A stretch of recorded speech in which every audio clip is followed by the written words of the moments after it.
Hi friends, welcome to my YouTube channel SR maths logics. ఈరోజు అన్ని news పేపర్లలో వచ్చినటువంటి ఎడ్యుకేషనల్ అప్డేట్స్ గురించి ఈ వీడియోలో చూద్దాం. ఫస్ట్గా రాజీనామాలను ఆమోదించాలి అంటూ అయితే న్యూస్ అయితే రావడం జరిగింది. గవర్నర్కు ఎమ్మెల్సీ జీవన్ రెడ్డి లేఖ. కోడ్ వస్తే జాబ్ రిక్రూట్మెంట్ ఆలస్యం అవుతుందని వెల్లడి. టీఎస్పీఎస్సీ చైర్మన్ సభ్యుల రాజీనామాలను గవర్నర్ ఆమోదించాలని ఎమ్మెల్సీ జీవన్ రెడ్డి కోరారు. ఈ మేరకు గవర్నర్ తమిళసైకి లేఖ రాసి ఆయన మంగళవారం గాంధీ భవన్లోని మీడియాతో మాట్లాడుతూ టీఎస్పీఎస్సీ చైర్మన్ సభ్యుల రాజీనామా చేసి నెల రోజులు అవుతున్నదని, వాటిని గవర్నర్ ఎంత త్వరగా ఆమోదిస్తే అంత త్వరగా కొత్త బోర్డు ఏర్పాటుకు అవకాశం ఉంటుందని అన్నారు.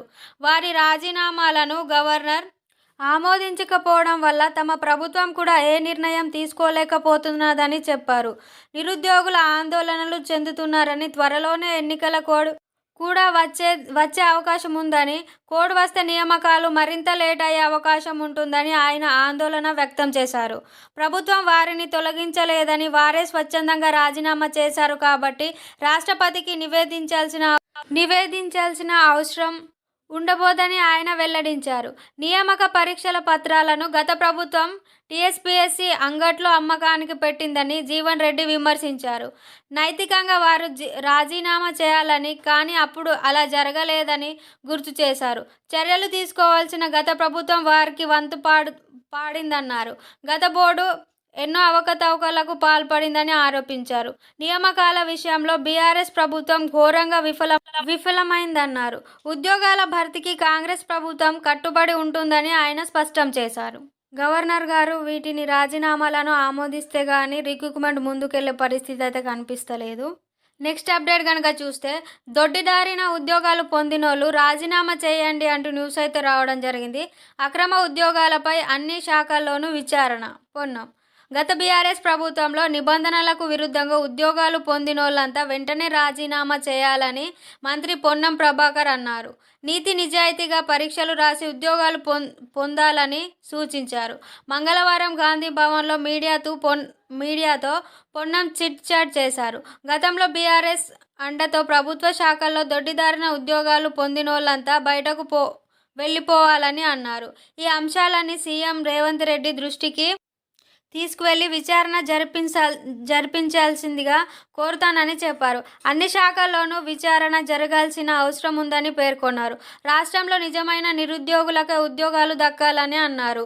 బోయినపల్లి వినోద్ కుమార్ చెల్లెలికి ఉద్యోగంపై న్యాయ విచారణ జరిపిస్తాం. ఎంపీ సంతోష్ చెల్లెలు కూడా భూ నిర్వాసితుల కోటలో ప్రభుత్వ భూమి తీసుకున్నది. అలాంటి వాళ్ళు భూములను తిరిగిచ్చేయాలి అని సూచించారు. అందరి బాగోతాలను బయట పెడతామన్నారు.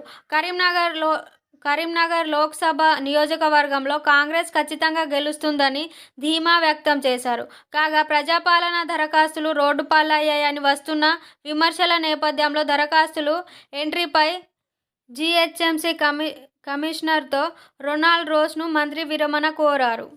నెక్స్ట్ అప్డేట్ వచ్చేసి, గవర్నర్ ఆమోదిస్తేనే ఉద్యోగాల భర్తీ.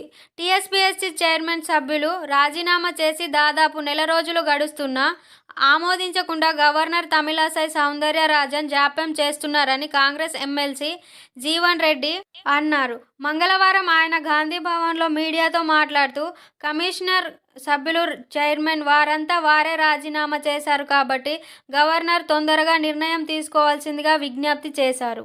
నెక్స్ట్ అప్డేట్ కనుక చూస్తే, ఉద్యోగాల భర్తీ, విద్యారంగ సమస్యలపై విద్యాశాఖ సమీక్ష. మెగా డిఎస్సి యూనివర్సిటీల్లో రిక్రూట్మెంట్, ప్రభుత్వ విద్యపై ప్రొఫెసర్లతో బుర్రా వెంకటేశం భేటీ. త్వరలో మరోసారి సమావేశం. విద్యారంగ సమస్యలపై తెలంగాణ ప్రభుత్వం దృష్టి సాధించింది. ఈ నేపథ్యంలోనే విద్యావేత్తలు, ప్రొఫెసర్లతో విద్యాశాఖ ముఖ్య కార్యదర్శి బుర్రా వెంకటేశం భేటీ అయ్యారు.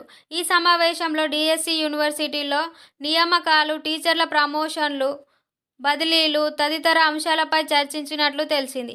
ఈ సందర్భంగా రాష్ట్రంలో కొత్తగా కొలువుదీరిన ప్రభుత్వం విద్యారంగానికి ప్రాధాన్యత ఇవ్వాలని ప్రభుత్వాన్ని విద్యావేత్తలు సూచించారు.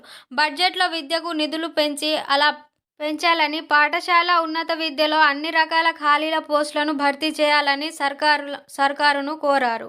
సైఫాబాద్లోని విద్యాశాఖ డైరెక్టరేట్ కార్యాలయంలో విద్యావేత్తలు, professor Haragopal, professor Kodandaram, professor L విశ్వేశ్వరరావులు, విద్యాశాఖ ప్రిన్సిపల్ సెక్రటరీ బుర్రా వెంకటేశం మంగళవారం సమాలోచన జరిపారు.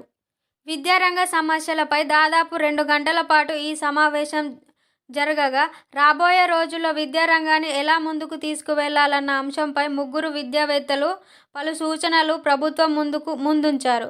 బడ్జెట్లో విద్యకు 15% నిధులు కేటాయించాలని, మౌలిక వసతుల కల్పనను చేపట్టాలని సూచించారు. అతి ముఖ్యమైన కాంట్రాక్టు అసిస్టెంట్ ప్రొఫెసర్లను రెగ్యులరైజేషన్ చేయాలనే అంశం సైతం చర్చకు వచ్చినట్లు తెలిసింది. వర్సిటీల్లో పోస్టుల భర్తీకి కేసీఆర్ ప్రభుత్వం ఏర్పాటు తలపెట్టిన కామన్ రిక్రూట్మెంట్ బోర్డుపైన సమావేశంలో సుదీర్ఘంగా చర్చలు జరిగాయి. ఈ బిల్లు రాష్ట్రపతి, గవర్నర్ పరిశీలనలో ఉండగా ఎలా ముందుకెళ్లాలన్న అంశంపై చర్చించినట్లు తెలిసింది. వీలైనంత త్వరగా టీఎస్పీఎస్సీ ఉన్నత విద్యామండలి పాలక మండలిని నియమించాలని, వీసీల నియామకాలపైన విద్యావేత్తలు ప్రభుత్వానికి పలు సూచనలు చేశారు. ఈ సమావేశం అనంతరం ప్రొఫెసర్లు మాట్లాడుతూ, విద్యా వ్యవస్థలో గల సమస్యలు, యూనివర్సిటీల పరిస్థితులపై ప్రభుత్వానికి వివరించామన్నారు. త్వరలోనే విద్యారంగంలో తీసుకోవాల్సిన నిర్ణయాలపై మరోసారి సమావేశం అవుతామని, అప్పుడు ప్రభుత్వమే పూర్తి వివరాలను వెల్లడిస్తుందని ప్రొఫెసర్ కోదండరాం తెలిపారు. అంతకుముందు పాఠశాల విద్యాశాఖ అధికారుల తోనూ బుర్రా వెంకటేశం సమీక్షించారు. పాఠశాల విద్యాశాఖ కమిషనర్ శ్రీదేవసేన, సమగ్ర శిక్ష అదనపు డైరెక్టర్ గాజర్ల రమేష్, ప్రభుత్వ పరీక్షల విభాగం director Krishna Rao, SCERT director Radha Reddy తదితరులు ఈ సమావేశానికి హాజరయ్యారు. ఈ వీడియో కనుక మీకు నచ్చినట్లయితే లైక్ చేయండి, షేర్ చేయండి, సబ్స్క్రైబ్ చేయండి. ఇలాంటి సమాచారం కోసం మన యూట్యూబ్ ఛానల్ని ఫాలో అవ్వండి. Thank you everyone.